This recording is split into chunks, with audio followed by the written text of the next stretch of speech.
오늘 마태복음 16장 오늘 전체의 말씀은 예수 그리스도가 누군가에 대해서 말씀합니다. 그래서 너희는 나를 누구라 하느냐라고 하는 제목입니다. 마태복음 16장 이 말씀을 하실 때는 주님의 공생애가 거의 마무리된 때예요. 이제 3년 공생기간 동안에 딱 한 달 채 남지 않냐는 그 기간이 바로 마태복음 16장이에요. 그러니까 1장부터 2장은 예수님이 탄생에 대해서 얘기를 하잖아요.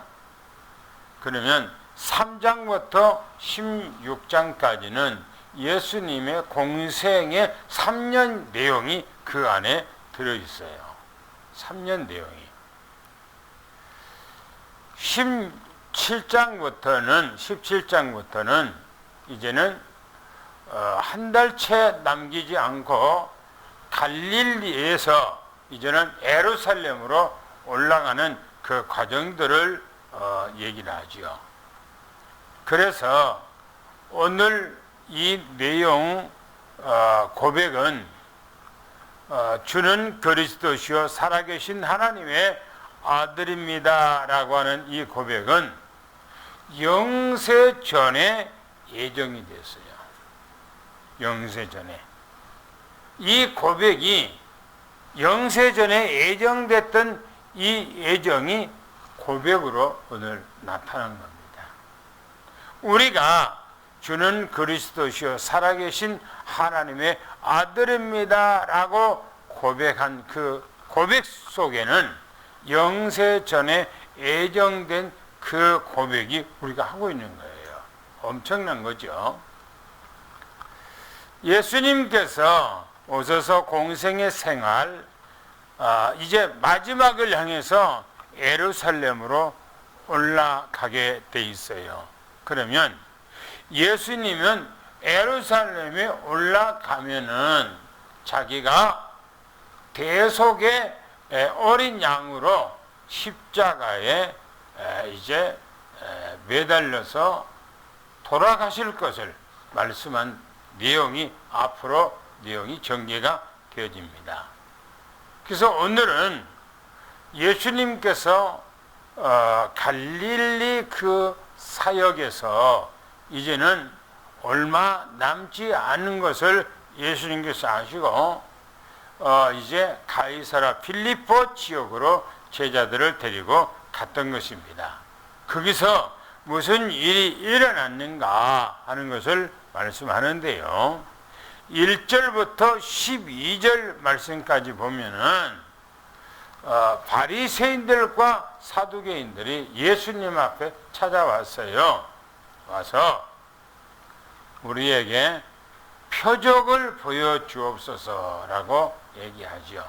그때 예수님께서는 너희가 표적을 보여달라 하니 내가 보여줄 것은 요나의 표적밖에 보여줄 것이 없다. 그렇게 말씀하셨어요. 이 요나의 표적밖에 보일 것이 없다는 것은 조금 있으면은 내가 죽었다가 살아난다. 지금 그런 얘기거든요. 그래서 여러분들 그런 의미를 가지고 1절부터 4절까지 한번 읽어보시길 바랍니다. 다 같이 읽습니다. 바리새인과 사두개인들이 와서 예수를 시험하여 하늘로부터 오는 표적 보이기를 청하니 예수께서 대답하여 이르시되 너희가 저녁에 하늘이 붉으면 날이 좋겠다 하고 아침에 하늘이 붉으면 흐리면 오늘은 날이 붓겠다 하나니 너희가 날씨는 분별할 줄 알면서 시대의 표적은 분별할 수 없느냐. 악하고 음란한 세대가 표적을 구하나 요나의 표적밖에는 보여줄 표적이 없느니라 하시니 그들은 떠나 가시니라. 예, 보세요. 바리새인들과 사두개인들이 예수님 앞에 찾아왔어요. 그래서 하는 얘기가 우리에게 하늘로부터 오는 표적을 우리에게 보여달라라고 그렇게 예수님 앞에 요구를 합니다. 예수님께서 그 소리를 듣고 하는 얘기입니다. 너희들이 저녁에 하늘이 붉으면은 내일 날씨가 참 좋겠다. 그리고 아침에 하늘을 보면서 날씨가 흐리면 오늘은 날씨가 굳겠구나. 다시 말하면 비가 오겠구나 라고 한다는 거예요. 너희가 날씨는 분별할 줄 알면서 왜 시대의 표적은 분별하지 못하냐는 거예요. 왜 시대의 표적은 못 분별하냐? 이 말은 내가 이 땅에 와서 내가 하는 일이 어떤 일인지를 너희들이 왜 구별을 못하냐, 깨닫지 못하냐 하는 얘기예요.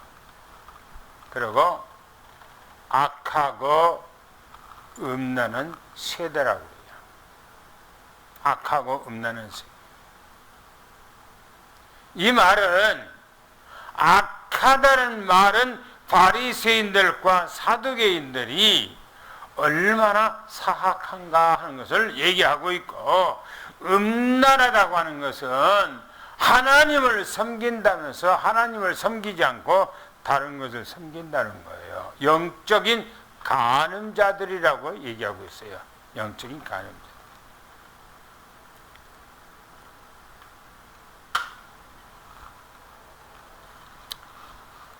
그러면서 말하기를 내가 너희들에게 보여줄 표적은 요나의 표적밖에 없다. 그렇게. 그 말은 조만간에 내가 죽었다가 살아난다. 이것밖에 너희들에게 보여줄 것이 없다고 하는 것은 너무나 중요한 얘기예요. 너무나 중요한 얘기예요. 오늘 전체 말씀에 전부 다 흐름과 스케줄과 모든 내용이 예수님께서 고난받고 돌아가셨다가 살아날 것을 전체적으로 집약적으로 얘기한 것이 오늘 마태복음 16장 얘기입니다. 그러면서 예수님께서 그들을 떠났다 그렇게 얘기하고 있어요. 5절부터 12절까지 한번 읽어보겠습니다. 시작.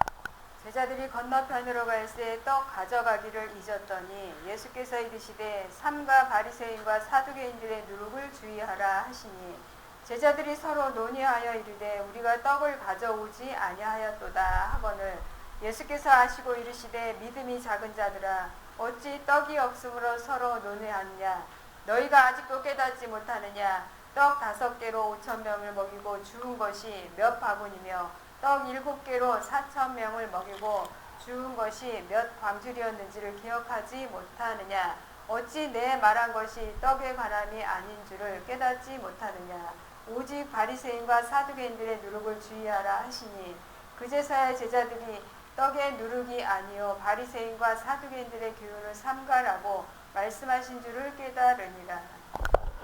그런데 이 말씀이 뭔 얘기입니까? 이 얘기가 무슨 얘기를 하고 싶어서 지금 이렇게 합니까?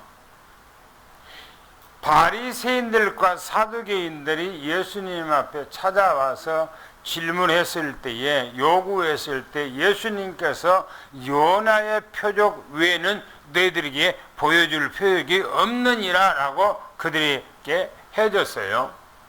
그리고 예수님께서는 건너편으로 가셨다 그랬어요. 근데 제자들이 건너가면서 떡을 가지고 갈 것을 잊었다는 거예요. 무슨 말입니까? 오늘 우리로 말하면은 밥을 먹을 것, 식사할 것, 도시락 이것을 챙기지 못했다라고 하는 거예요. 근데 예수님께서 그들에게 제자들에게 하는 얘기입니다. 바리새인들과 사두개인들의 누룩을 주의하라 그랬어요. 누룩이라고 하는 말은 어떤 성분이라고 그랬죠? 어떤 성분이라고 그랬어요? 부패시키고 부패시키는 이 바리새인들과 사두개인들의 접근하고 얘기하고 듣다 보면 그들의 사상에 물들 가능성이 많다는 거예요. 제가 러시아에 페츠부르크에 갔을 때 유대인이 찾아왔어요. 찾아와서 얘기를 하는데 얼마나 말이 많은지 몰라요. 말이 그냥 많아. 1시간이고 2시간이고 그냥 계속 조절되고 얘기를 하는 거예요. 유대인들은 그렇게 말이 많아요. 자기들이 들어있는 것들이 많으니까 막 조절되고 얘기를 하는 거예요. 그 얘기를 듣다 보면 그 얘기에 감전되기가 쉽다. 지금 그런 얘기거든요. 예수님께서. 그러면서 제자들이 우리가 떡을 못 갖고 왔다 하니까 제자들은 무슨 생각을 가지고 그렇게 말을 했느냐면 예수님께서 바리새인들 누룩을 조심하라니까 누룩이라고 생각을 하니까 우리가 떡 갖고 오는 걸 우리가 식사를 가지고 오는 것을 우리가 깜빡 잊었다라고 하는 거예요. 그러니까 예수님께서 그것을 아시고 하는 얘기입니다. 믿음이 작은 자들아, 믿음이 작은 자들아, 어찌 떡이 없는 것을 염려하느냐는 거예요. 떡이 없는 것. 우리의 신앙생활은 언제나 의식주 문제, 어떤 세상적인 그런 것에 관심이 많아요. 관심은. 그러니까 교회가 메시지 할 때마다 자꾸 축복된 얘기를 하는 것이 뭔 얘기인 줄 압니까? 사람들의 관심에 동조하고 그에 부응시키고 그 마음을 해줘야 사람들이 좋아하니까 자꾸 떡 얘기하고 세상 돈 얘기하고 하는 거예요. 예수님께서 보세요. 믿음이 작은 자들아 어찌해서 떡 얘기로 염려하느냐는 거예요. 보세요. 너희가 아직도 깨닫지 못하느냐? 아니 불과 며칠 전에 오병이어의 역사 너희들이 보지 않았느냐? 칠병의 역사를 너희들이 경험하고 체험하고 보지 않았느냐 하는 거예요. 내가 말하고자 하는 것은 떡 얘기가 아니다. 내가 말하고 있는 것은 세상적인 그런 돈 얘기가 아니고 세상적인 먹는 얘기가 아니고 세상적인 육신 얘기가 아니다. 왜 그렇게 못 깨닫냐라고 하는 거예요. 바리새인들의 누룩, 사두개인들의 누룩을 주의하라 라고 하니까 그때야 제자들이 바리새인들의 교훈을 조심하라고 하는구나. 사두개인들의 교훈을 조심하라고 말하고 있구나 라고 하는 거예요. 그러면 이 바리새인들과 사두개인들의 이 누룩은 무슨 의미를 말하고 있는가 그래요? 바리새인들은요 완전 인본주의예요. 인본주의. 신앙생활을 하고 있는데 바리새인들하고 만나면 인본주의 말을 많이 하는데 인본주의가 현실주의 같으니까 거기에 빠져들어가기 쉽고 이게 형식주의 바리새인들이 그리고 율법주의 또 전통주의 자기들의 힘에 의해서 의로워지고 거룩해진다는 이런 의식 유전적인 것을 자꾸 강조를 하는 거예요. 이 바리새인들을. 그러니까 그들을 조심하라. 그들의 말을 조심하라. 그런 얘기예요. 사두개인들은 어떤 사상을 갖고 있냐면은 모세오경만 창세기, 출애굽기, 레위기, 민수기, 신명기 이 5권만 하나님의 말씀이다 하는 거예요. 5권만. 그 외에는 하나님의 말씀이 아니야 라고 그것을 부인하는 거예요. 이 사두개인들은. 그러니까 부활을 안 믿어. 부활에 대해서. 또 사후 세계, 사람이 죽어버리면 끝난다라고 하고 사후에 어떤 세계가 있는 것에 대해서는 전혀 의식을 안 하고 안 믿는 거예요. 그러다 보니까 영원한 세계를 인정하지 않아. 영원한 세계를. 그리고 이 사람들은 현실주의요, 세상주의요, 이성주의요. 자기들의 머리 갖고 살아가는 이성주의. 또 자본 뭡니까? 어떤 자유주의예요. 자유주의. 그리고 이 사람들은 기복적 신앙을 가지고 있는 사람. 이 사람들은 완전히 이론주의 사상을 갖고 있어요. 그러니까 이 사람들의 얘기를 듣다 보면 빠져들어가 쉽다는 거예요. 거기에 동화되기가 쉽다는 거예요. 왜? 예수님께서는 오직 주만 바라보고 주만 생각하고 주만 의지하고 주님만 따라가기를 원하는데 다른 이성주의 아니면 인본주의, 형식주의 막 이런 것들을 얘기를 하니까 맞는 것 같아. 그래서 저들의 교훈을 조심하라 라고 그렇게 말씀을 하신 거예요. 이 말씀을 끝난 후에 예수님께서는 이 제자들을 데리고 가이사라 필리포 지방에 갔었어요. 가이사라 필리포 지방에. 거기서 이제 예수님께서 중요한 질문합니다. 한번 우리가 보겠습니다.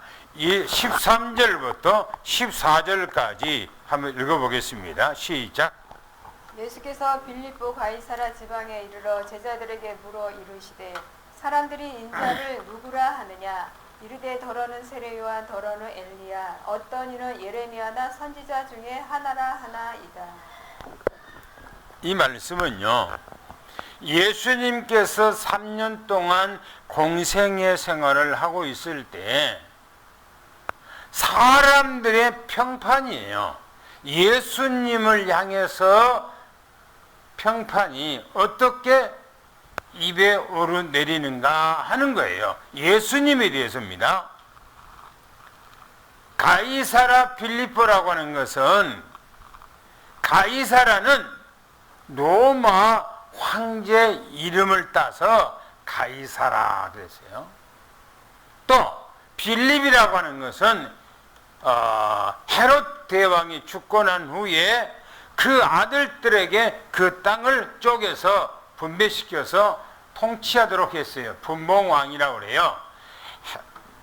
헤롯 빌립.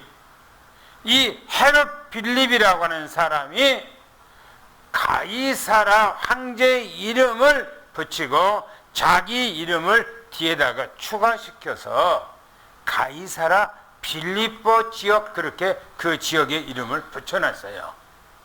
그런데 이 지역으로 예수님께서 제자들을 데리고 가서 제자들에게 물었습니다. 사람들이 나를 누구라고 하느냐라고 그렇게 물었어요. 그러니까 4가지로 얘기를 했어요. 어떤 사람들은 주님을 세례 요한이라고 그렇게 말한 사람들이 많습니다. 어떤 사람은 주님을 엘리야 중에 엘리야가 이 땅에 왔다라고 그렇게 말하는 사람이 있습니다. 어떤 사람은 에레미야라고 말합니다. 어떤 사람은 선지자 중에 한 사람이라고 말합니다. 그랬어요. 여러분 이 말의 의미가 뭔 줄 압니까?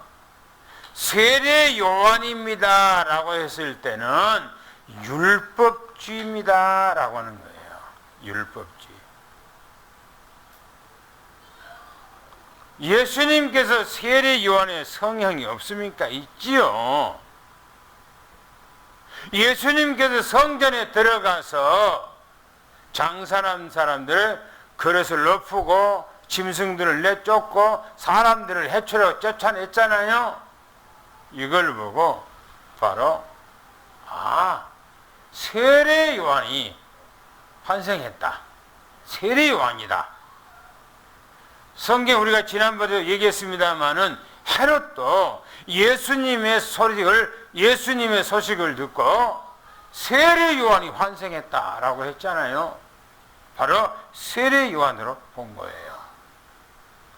또한 어떤 이는 엘리야 그렇게 얘기합니다. 엘리야라는 말은 이적, 기적, 표적, 능력, 기사, 역사 이런 일들이 많이 가는 곳마다 연대 성경 마태, 마가, 누가, 요한복음 보면 이 복음서에 보면은 예수님이 가는 곳마다 환자들을 치료해 주잖아요. 병든 자를 치료해 주잖아요. 죽은 사람을 살려주잖아요. 그러니까 엘리야다 이 말은요 바로 신비주의를 얘기하는 거예요. 신비주의. 그래서 오늘날의 교회가 어떤 교회들은 신비주의하는 교회가 많아요. 목사가 사람들을 모아놓고 바람을 휙 불면은 사람들이 벌떡 넘어지고만 한단 말이에요. 이게 신비주의. 또 어떤 사람들은 예수님을 들어서 바로 예레미야라고 말합니다. 그랬어요. 예레미야는 박해주의예요. 박해주의라는 것은 울고 가난한 도와주고 그렇게 하는 것을 말하는 거예요. 박해주의. 그게 나쁜 것은 아니죠. 그러나 본질은 아니지 않습니까? 생각해 보세요. 우리나라가 못 먹고 가난한 사람이 있습니까? 오늘날에? 아니에요. 그런데 지금도 가난한 사람을 위해서 라면을 끓여주고 밥을 주고 빵을 준단 말이에요. 사람들이 와요. 꽉꽉 차요. 노인들이. 그 사람들이 굶어서 며칠 동안 밥 못 먹는 사람입니까? 우리나라는 그렇지 않아요.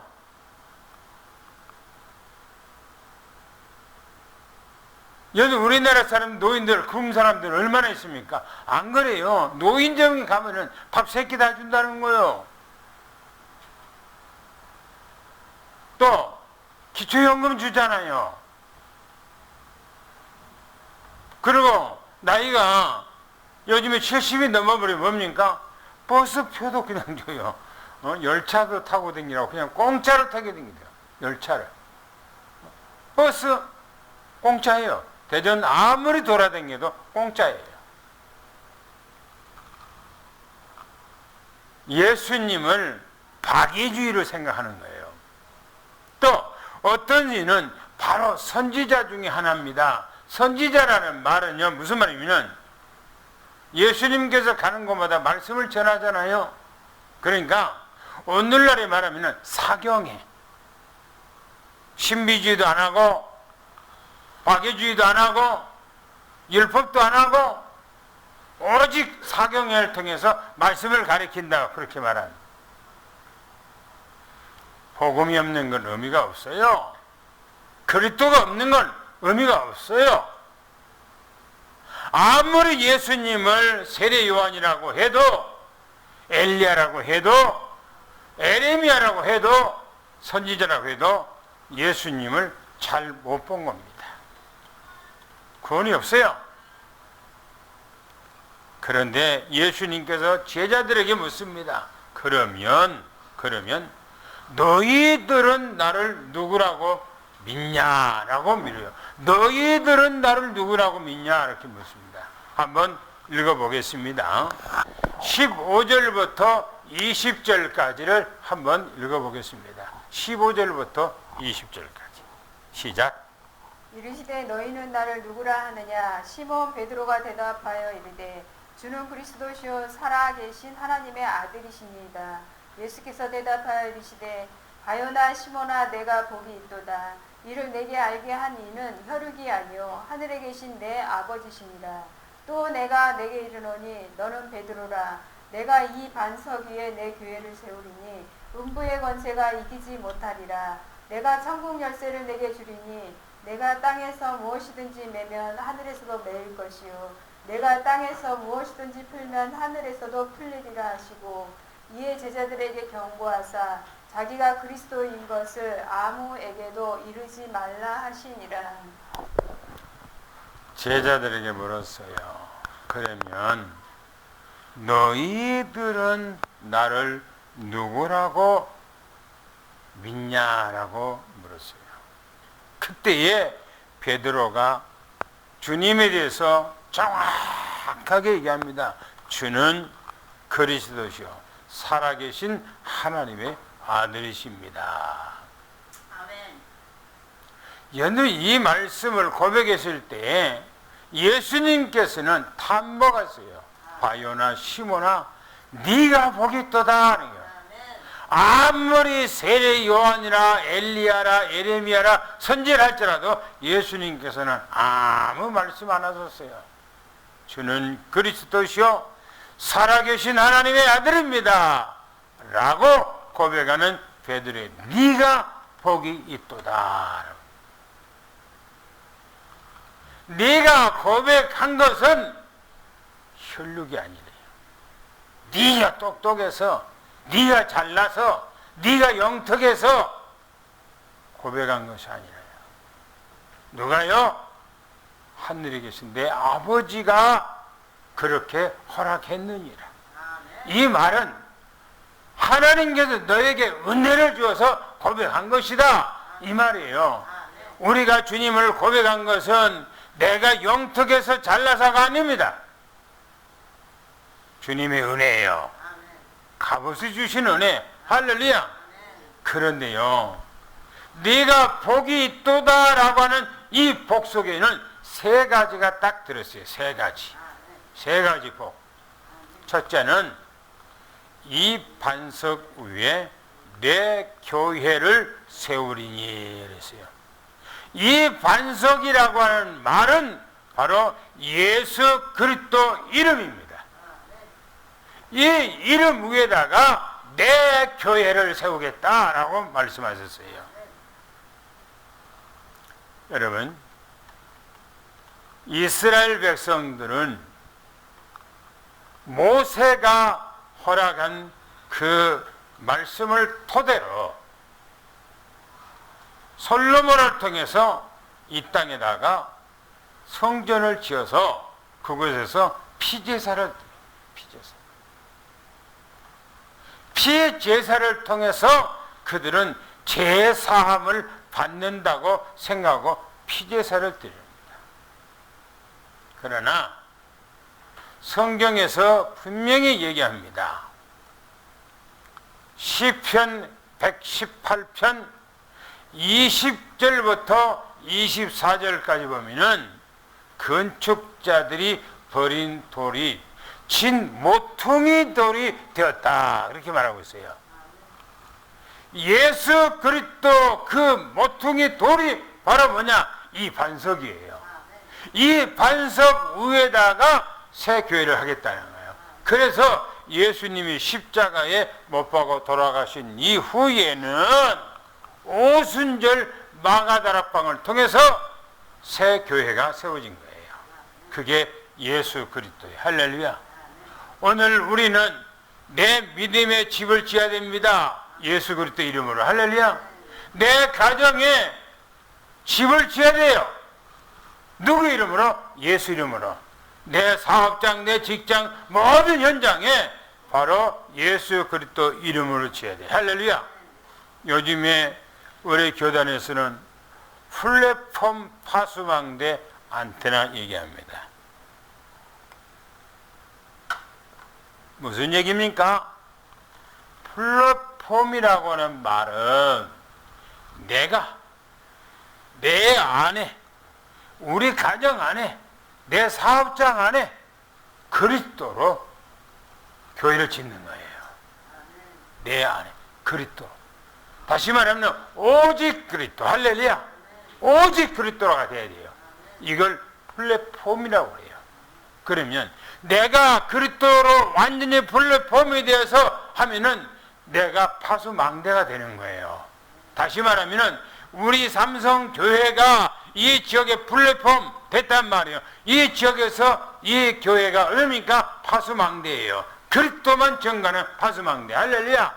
그러면 어떻게 됩니까? 안테나가 되는 거. 안테나는 건 소통하는 겁니다. 소통. 뭘로 소통해요? 뭘로? 예수 그리스도 이름으로 소통하는 거예요. 할렐루야. 이게 안 되면은 아무것도 없어요. 이 예수 그리스도 이름으로 플랫폼 파수망대 안테나가 안 되면 다른 것으로는 말짱 도루묵이에요. 아무 가치가 없어요. 우리는 예수 그리스도 이름으로 완벽한 플랫폼이 되고 파수망대가 되고 안테나가 되기를 예수 축원합니다. 할렐루야. 두 번째입니다. 그러면 음부의 권세가 이기지 못하리라 그랬어요. 음부의 권세는 사단의 권세, 마귀의 권세, 지옥의 권세, 멸망의 권세, 모든 흑암 세력의 권세를 말합니다. 이기지 못한대요. 왜요? 그리스도 이름으로 세워놨는데, 그리스도 이름 위에 세워놨는데, 예수님의 피 위에 세워놨는데, 할렐루야. 오늘 우리는 내 믿음의 집을요 그리스도 이름으로 지어놔야 됩니다. 그래야 흑암 세력이 꼼짝 못하는 거예요. 할렐루야. 세 번째 보세요. 천국 열쇠를 준대요. 천국 열쇠. 그 천국 열쇠가 예수 그리스도 이름이에요. 할렐루야. 그래서 우리가 기도할 때마다 예수 그리스도 이름으로 기도합니다. 예수 이름으로 기도합니다 라고 하는 것이 뭐냐? 천국 열쇠이기 때문에 그런 거예요. 그런데 이 열쇠를 가지면 뭐라고 그럽니까? 땅에서 풀면 하늘에서 풀고, 네가 땅에서 매면 하늘에서 맨대요. 그런데 이걸 어마어마한 거요. 권세요, 권세. 여러분들이 어떻게 기도하냐에 따라서 달라진다는 겁니다. 할렐루야. 할렐루야. 기도의 권세가 어마어마한 거예요. 내가 기도하면은 하나님께 그대로 해준다는 얘기 아닙니까? 오늘 우리는 이 축복과 응답의 역사가 여러분들에게 가정 위에, 여러분의 삶 속에, 여러분 직장에, 여러분의 사람 위에 임하기를 예수 이름으로 축원합니다. 할렐루야. 세 번째입니다. 21절부터 28절까지 이 내용을 보면 예수님께서요 주는 그리스도시요 살아계신 하나님의 아들입니다 라고 고백을 하니까 주님께서 자기의 사명을 얘기해요. 이 땅에 온 마지막 사명을 말씀하세요. 너무나 중요한 얘기입니다. 보세요. 21절부터 22절까지 읽어보겠습니다. 시작. 이때로부터 예수 그리스도께서 자기가 예루살렘에 올라가 장로들과 대제사장들과 서기관들에게 많은 고난을 받고 죽임을 당하고 제3일에 살아나야 할 것을 제자들에게 비로소 나타내시니 베드로가 예수를 붙잡고 항변하여 이르되 주여 그리 마옵소서 이 일이 결코 주께 미치지 아니하리이다. 여기 보면 이때로부터라고 하는 말과요 이때로부터 주님께서 말씀하셨다는 거예요. 그 말이 무슨 말입니까? 이때로부터 주는 그리스도시요 살아계신 하나님의 아들입니다 라고 하는 그리스도가 고백되어지고 그리스도가 나타내지고 그리스도를 말하는 이때부터 바로 자기 사명을 얘기한 거예요. 여기 보면 자신이 예루살렘에 올라가면은 어떠한 죽음을 죽을 것인가 하는 것을 말씀입니다. 예수님께서는 이 3년 공생의 생활하면서 이제 한 달 정도 남겨는 바로 마지막 6월절이에요. 6월절에. 이 6월절에 맞추어서 예수님께서는 예루살렘으로 올라가는 거예요. 뭐 하기 위해서 가는 거예요? 자기가 죽기 위해서 가는 거예요. 죽음의 길로 가는 거예요. 십자가의 죽음의 길로 가는 거예요. 보세요. 뭐라 하겠는가? 내가 올라가면은 장로들에게, 대제사장들에게, 서기관들에게 잡혀서 많은 고난을 받고, 이 고난이 무슨 고난입니까? 무슨 고난이죠? 이사야서 53장에 보면 그 고난이 우리 죄와 허물을 위한 거예요. 성경에. 그러고 죽임을 당하고 그랬어요. 앞에 한 달 있으면은 예수님께서 이렇게 되어질 것을 미리 지금 예언하는 거예요. 예고하는 거예요. 그러고 제3일에 살아나야 할 것을 제자들에게 말씀했다. 내가 그런 고난을 받고 죽었다가 제3일에 다시 살아날 것이다 라고 그런 얘기를 했어요. 베드로가 주님의 그 말씀을 딱 듣고요, 충격을 받았어요. 베드로가. 성경에 보니까 예수님을 붙들고 항변했다고 했어요. 그런데 붙들고 항변했다는 말은 무슨 말입니까? 네? 항의한 거예요. 항의. 왜 주님께서 죽습니까? 뭐 때문에 죽습니까? 죽어서는 안 됩니다. 우리가 주님을 죽지 않도록 막아드릴 겁니다. 생명을 걸고 주님을 지켜드릴 겁니다. 그래 하지 마옵소서 라고 그렇게 항변했다는 거예요. 한번 생각해 보세요. 한번 여러분들이 나에 대해서, 목사님, 내가 생명 걸고 목사님을 지킬 겁니다. 어떤 내가 헌신을 하고 희생을 하고 내가 물질 양면하더라도 목사님 지킬 겁니다. 뭐요? 나는 기분이 좋지요. 그죠? 기분이 좋죠. 흐뭇하지요. 든든하지요. 아, 제자다라고 생각하겠지요. 그런데 주님은요, 뭐라고 말씀하셨는가? 흡족한 것이 아니에요. 흡족한 것이 아니에요. 뭐라고 말씀하셨는가? 읽어봅시다. 23절, 25절을 한번 읽어봅시다. 뭐라겠는가요? 시작. 예수께서 돌이키시며 베드로에게 이르시되 사탄아 내 뒤로 물러가라. 너는 나를 넘어지게 하는 자로다.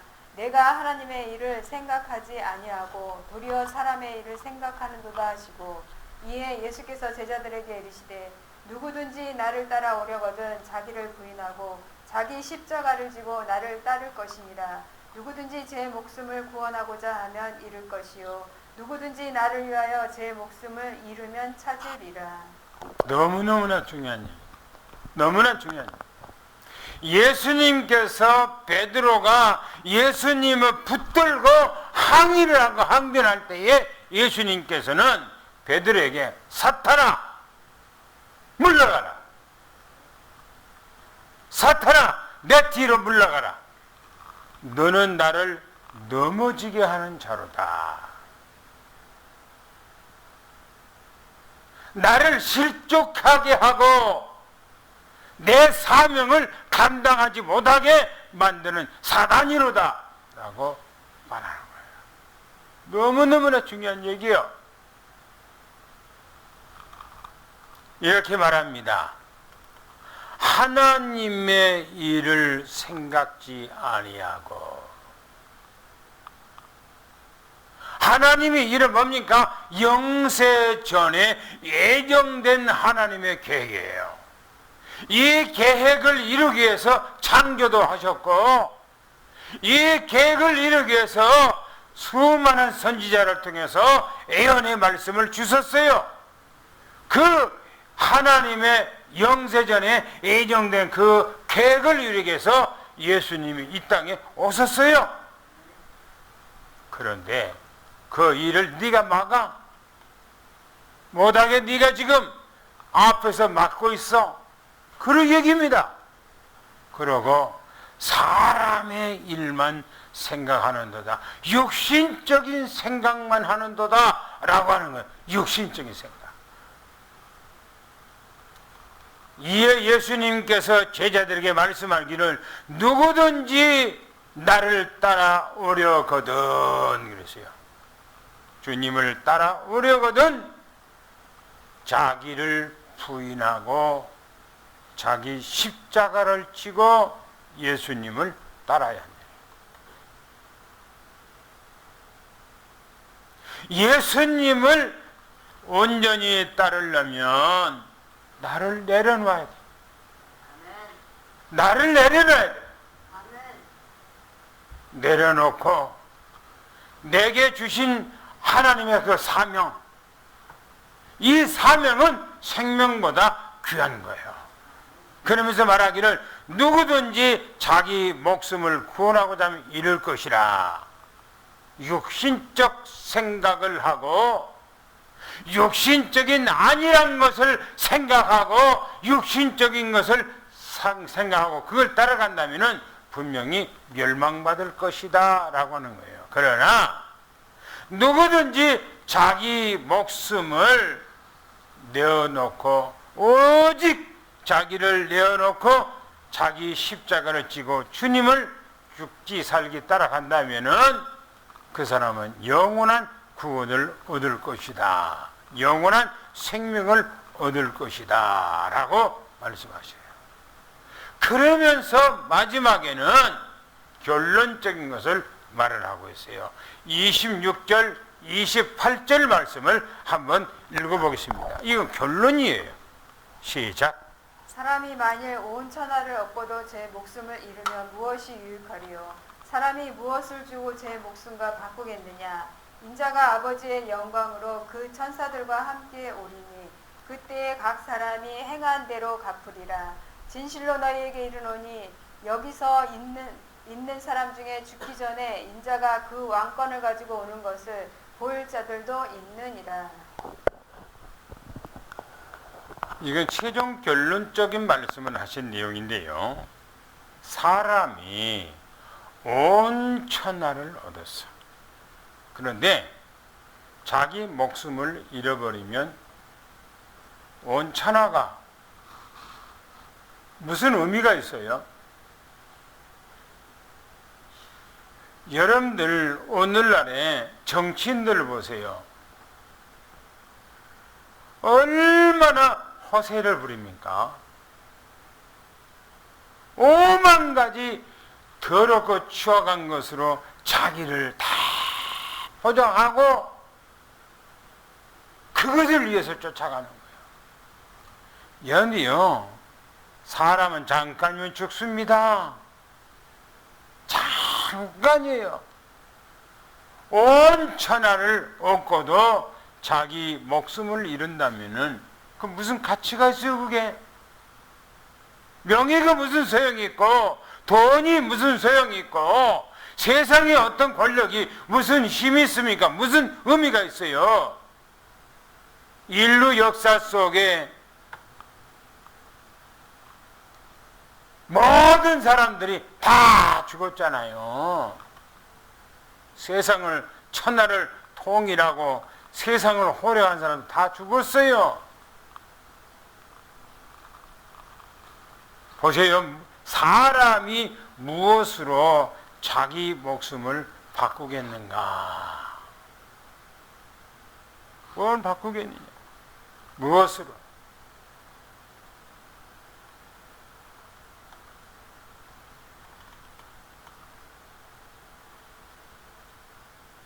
내 생명을 무엇과 바꾸겠어요? 돈이요? 아니에요. 우리나라에 돈 제일 많은 사람이 이정희잖아요. 그 아버지 이건희, 그 할아버지 이병철.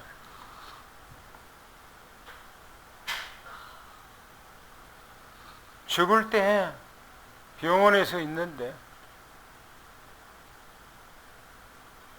1년이라도 더 살고 싶어서 안달을 하는데 병원의 의사들도 못하는 거예요. 나를 살려서 건강케 해주면 내가 용인에 있는 자연농을 다 줄 테니까 나를 살려다오 해도 안 되는 거예요. 의미가 없어요. 자기 목숨을 무엇으로 바꾸겠는가 그랬어요.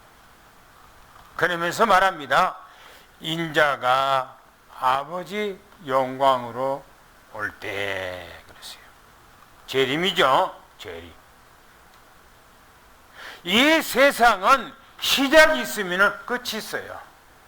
인간도 이 땅에서 태어날 때가 있으면 죽을 때가 있어요. 반드시 이 세상에 끝이 온다고 성경이 말하는데 저는 여러분들에게 15년, 20년 전에부터 늘 말했던 것이 우리가 눈에 흙이 들어가기 전에 예수님이 반드시 오신다라고 얘기했어요. 보세요. 내가 그 천사들과 함께 오리니 그때에 각 사람이 행한 대로 믿음대로 내가 갚으리라 라고 말하면서 여기 있는 사람 중에 죽기 전에 인자가 왕권을 가지고 오는 것을 볼 자도 있느니라 그랬어요. 오늘 이 전체의 말씀 속에서 가치를 어디다가 두고 살아갈 것인가 하는 거예요. 가치요, 가치. 바리새인들과 사두개인들은 가치를 어디다가 두고 살았습니까? 육적인 것에다 두고 살았어요. 육적인 것이. 우리 주님께서는 우리에게 오직 그리스도에게 우리는 가치를 두고 살라고 그렇게 말합니다. 할렐루야. 인생의 마지막 결론을 두고 우리가 살아야 돼요. 내 인생의 마지막 결론. 오직 예수 그리스도를 우리는 각인하고 뿌리 내리고 찾으라 해서 믿음의 주요 온전케 하시는 예수만 바라보기를 예수 축원합니다. 할렐루야. 그래서 예수 이름으로 승리하기를 축원합니다. 기도하겠습니다.